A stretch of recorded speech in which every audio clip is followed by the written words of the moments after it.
Hey guys, today we are going to talk about continental drift and then the theory of plate tectonics. This PowerPoint is pretty important because you will need this information heading into the next couple units. So earthquakes and volcanoes, all the fun stuff about earth science. All right, let's go ahead and get started.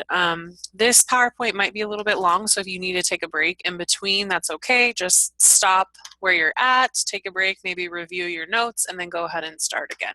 So we're going to break it up. First is going to be continental drift, and then the second part is going to be plate tectonics, and then the types of plate boundaries.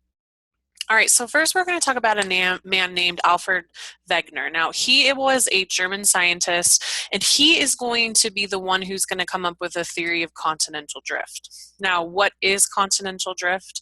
We'll talk about that in a second. So what Alfred Wegener did is he noticed the continents looked like they might be a puzzle, that they might have fit together at some point in time. But he, with other scientists, also noticed this. But really what he's noted for is he's going to actually provide evidence. So he's going to use geological and also paleontological evidence. So looking at mountain ranges and then looking at fossil record of animals to show that the continents were once joined. So this is the evidence for continental drift. So you can kind of see that South America looks like it might have fit right here. You're going to see Australia looks like it might have broken off at some point from over here. India also, but really what supports his what supports his theory is the geological and the paleontological evidence. So you can see right here we have mountain ranges. Okay, so the same kind of mountains on the east coast of South America and the west coast of Africa. Same thing with the fossils of plants and also of animals as well. And in this one we see coal beds as well, which is another point of evidence for continental drift. So the theory of continental drift was proposed by Wegener in 1915. So again, he used evidence from climate, fossils, and also landforms, so mountains, to match up the continents. He proposed that the continents were once joined in a large supercontinent called Pangaea. So you'll hear this term a lot, okay? So that supercontinent's called Pangaea, and then over millions and millions of years, Pangaea broke up and drifted apart into our current day continents. Now, one thing that really was the downfall for Wegener's theory of continental drift is that although he had evidence to support it, he could not provide any evidence for how the supercontinent broke up and drifted apart. And so his theory of continental drift actually wasn't proven or accepted until the 1950s, so about 35 years later. And so a lot of people discounted his theory because he didn't have any evidence to support how the continents moved. So this is just going to show you, you don't have to memorize the years, but just kind of see where we're at in terms of Earth's timeline. So about 225 years ago, all continents were connected in that one giant landmass called Pangaea. Then we have 180 to 200 million years ago, we start seeing Pangaea breaking apart, okay, into two major continents. So we have Laurasia and then Gondwanaland. 135 years ago, then now they separate into our current day continents. 65 million years ago, they are moving even further apart. And now we see the position of the continents on Earth today. And the continents are still moving. So it's not like they've arrived at this location and they stop moving. They're actually continuing to move. So hopefully this works or not. It's just going to show you from Pangaea to the modern continents. And so notice North America, South America, Africa. Notice as they're moving. Also, one really cool thing to keep in mind too is India. So India started in the southern hemisphere and is slowly moving up. And we'll talk about India a little bit later as well. So pretty cool. All right, All right, so let's just review the crust. So in the last lecture, we talked about the layers of the earth, and then we talked about the crust, and then we also talked about the mantle, and then we also introduced two other terms, the lithosphere and the asthenosphere. So we know that the Earth's crust is made of the continental crust and the oceanic crust, and you guys compared the two. So remember, continental crust is thick, it's buoyant, meaning it's less dense than that oceanic crust, so it will actually float over it. Then we have our oceanic crust, thin, it's dense, and it's going to sink under the continental crust. We'll also talk about the sea floor spreading and why that supports the idea that the oceanic crust is quite young. Again, here are those two terms again. The lithosphere is going to be the rigid part. Okay, it's going to include the crust and the upper part of the mantle. And then we have the asthenosphere. It's going to be below, okay, the upper mantle, so it's the lower mantle. Their rocks are at or near melting point, and this means it gives it that plastic, okay, or viscous flow. So it's going to be like sludge. It's going to move very slowly. All right, so now we're going to get into plate tectonics, and this is really when we start showing support for the theory of continental drift. So what are plate tectonics and how can we support that this is actually happening on our Earth? So again, the plate tectonics are going to suggest that the lithosphere is broken up into many plates and that these plates continue to move around the Earth. Also, all of the continents were once together in that supercontinent called Pangaea. And that movement is caused by convection currents in the mantle of the Earth, and we'll talk about that later as well, those convection currents. And then also, plate tectonics are going to explain earthquakes, volcanoes, and mountain building, and we will talk about each earthquakes, volcanoes, and mountain building in a separate unit each. So we will know lots, we'll be experts about that at the end. All right, so plate tectonics, what is the definition? So it's just the theory that Earth's lithosphere, which is the crust and the upper mantle, are going to be broken into plates and they're going to float on the asthenosphere, or that lower mantle. That's that sludge. Now, what causes the plates to move? Those are going to be convection currents. Now, convection currents are going to drive that plate motion. So we talked about this a little bit, but as the magma becomes heated, it's going to rise from the core. Now, as it enters the near the upper mantle, it's then going to cool. And as it cools, it's then going to sink back to the core, and then it's going to heat up, and then it's going to rise towards the surface. And then as it cools, it's going to sink down again. So if you can kind of think of a lava lamp, if you guys have ever seen a lava lamp before, that's actually what's happening. That material inside is heating up, and as it heats up, it rises, and then as it cools, it drops down to the bottom of the lava lamp. And this kind of creates a circular motion, okay? And that's actually what the plates are moving on. How many plates are there? So there's 12 major plates, and they're going to move in all various directions. So now, because of this motion, we're going to have plates that are going to collide, pull apart, or scrape against each other. And we'll talk about the plate boundaries in a little bit. So again, we see these tectonic features. So we might see earthquakes, volcanoes, and mountains forming from these boundaries of plates moving together.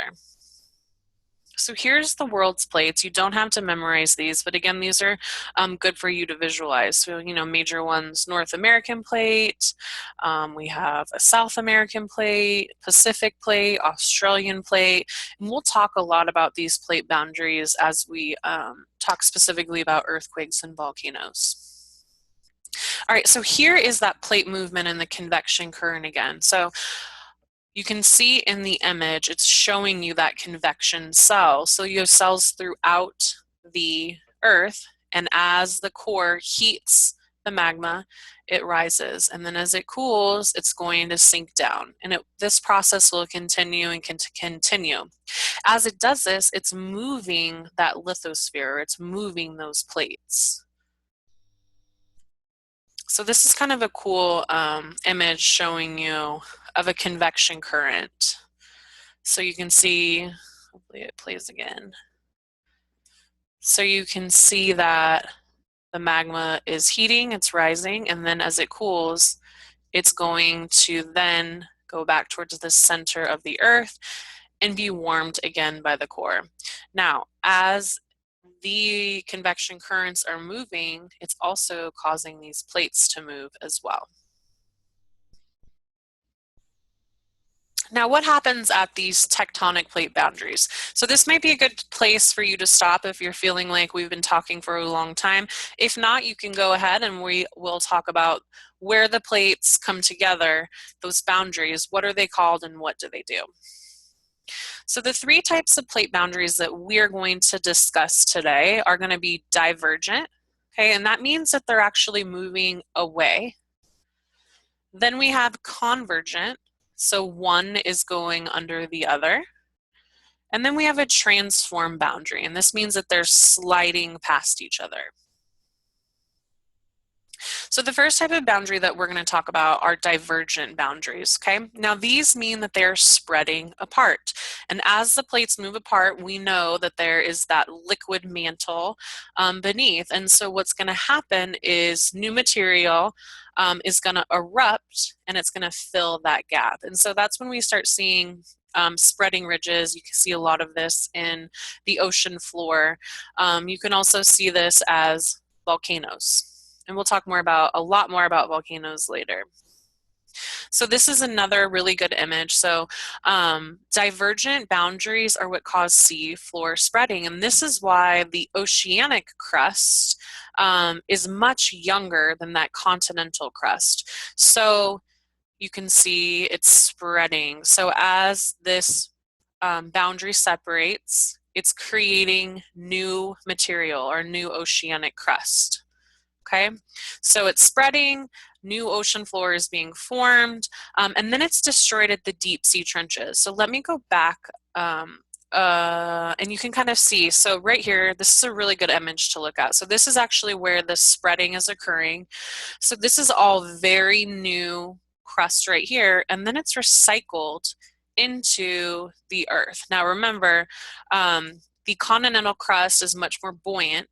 It's less dense than the oceanic crust, and that's why the oceanic crust actually sinks at this boundary and then is recycled back into the Earth. Okay, so at this area we have very new material, and then over here it gets older.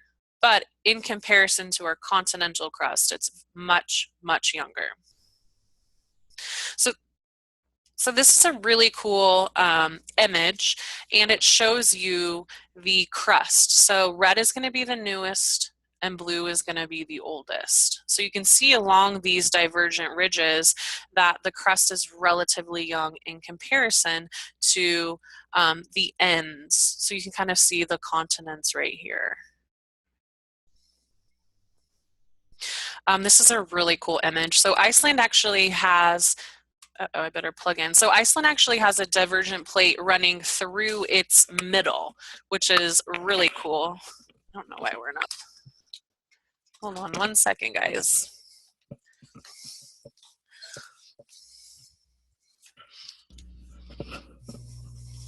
All right, hopefully that worked. Technical difficulties. All right, so Iceland actually has a divergent plate running through its middle, so you can actually see it happening. Typically we see them below ocean surfaces, but this is what's happening, so it's really cool. All right, so now let's talk about the second type of boundary, and that's going to be convergent boundaries. So these are the types where the plates are running over each other. So we're going to talk about three types of convergent. First one's going to be the continent to continent collision, continent to oceanic crust collision, and then our ocean to ocean collision. All right, so continent to continent collision are going to form mountains. So this is when a continental plate and another continental plate run into each other to create mountains. So an example would be the Himalayas. So earlier in the presentation, we talked about India moving up, okay, as the continental drift was happening over tens and hundreds of million years ago.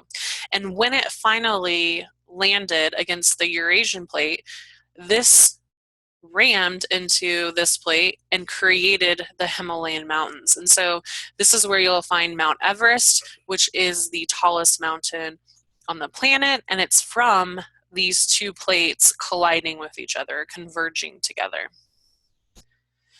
All right, next type of boundary, convergent boundary we're going to talk about is called subduction. So this occurs between the continent and the oceanic crust. Now again, keep in mind, continental crust is buoyant, meaning it's less dense than our oceanic crust, which is heavier, it's denser. So when the two collide, the oceanic crust is going to be recycled back into the Earth. So this is where we start seeing volcanic activity. So again, you can kind of see volcanoes. So the oceanic lithosphere is going to go or subduct underneath the continental lithosphere, those plates, and then it's going to form mountains through volcanoes. The last one we're going to talk about is the ocean-to-ocean plate collision. And this is when two oceanic plates are going to collide. So one runs over the other, causes it to sink. And when that happens, a trench is formed. And this is where we're going to see the deepest parts of the ocean are going to be in these trenches. So you can kind of see, here's the Mariana Trench. This is when we start seeing those crazy looking organisms that have evolved or adapted to live in these trenches that may not have light. They may be extremely cold. And so they have actually adapted and so that they're able to survive in these extreme environments in these trenches. All right, last type of boundary we're going to talk about is called a transform boundary, and this is where plates slide past each other. Okay, so we see transform faults, and we'll talk more about these when we talk about earthquakes as well. Let me go back. So they're going to slide past each other. So the San Andreas Fault is actually in California, and this is the one that they're always concerned about creating catastrophic earthquakes in California. So scientists are actually predicting that the San Andreas Fault will create that catastrophic earthquake very soon. So they're warning all Californians to make sure that they're prepared. But they say we're about 2 to 3 years behind from full preparation. So hopefully they're taking care of that at a fast pace. So here's just another picture of the Earth plates and then also what type of plate or what type of boundary there are. So you can see down here, ridge divergent, transform boundaries, subduction, and then also some uncertain ones that we may not necessarily have found out what they are.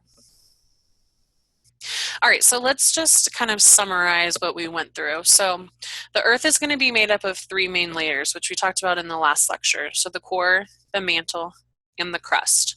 On the surface of the Earth, we see tectonic plates, and they're going to move slowly around the globe. They say about 5 centimeters a year. The plates are going to be made up of the crust and the upper mantle. This is that rigid layer called the lithosphere. 2 types of plates, oceanic versus continental plates, 3 types of plate boundaries, and then that volcanoes and earthquakes are closely linked to the margin of the plates. And in the next units, we'll talk more specifically about those. And that is it. If you guys have any questions, please make sure you email or call me. Thanks, guys.